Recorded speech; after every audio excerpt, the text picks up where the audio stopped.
Oh, you mean this? Should I say this? Oh, look, it's the British again. Shall we get into it? If you're Western, you might know this dude. Your granddad might have showed him. Classic old war propaganda, this piece.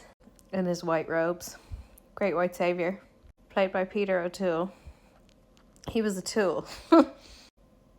He did not free the Arabs from the Ottoman Empire in the way it's like to be imagined.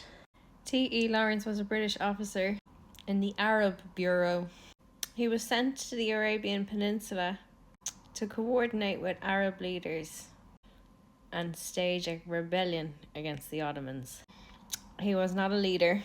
He was not a general. He was not a kingmaker. He was a snake. This was Sharif Hussein. This is his son Faisal. And the British funded them to rebel against the Ottomans. Lawrence was assigned British advisor to Prince Faisal.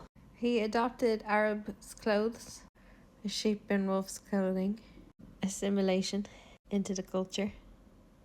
Look, the British went in with strategic tactics. Okay. Let us not pretend. They knew this wasn't going to be enough to fuel the ongoing evolution of their industrial revolution. Here's all the oil fields marked in yellow. The eternal dilemma of the Middle East. You shouldn't even be there. Mr. Lawrence O'Toole, causing chaos again. You go.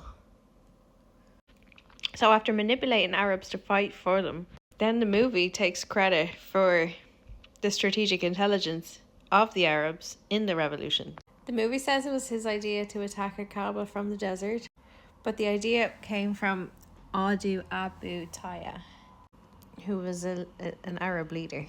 Such liars, like, God. Bringing back a story of being a great general, like, you're so full of shit. It's unbelievable. It was Faisal who led the attack on Damascus. The British arrived later, and then Arab leaders were pushed aside by the British and the French. Faisal argued for Arab independence at the Paris Peace Conference in 1919, and the British and the French ignored him. In 1920, the French invaded Syria, and Faisal was exiled.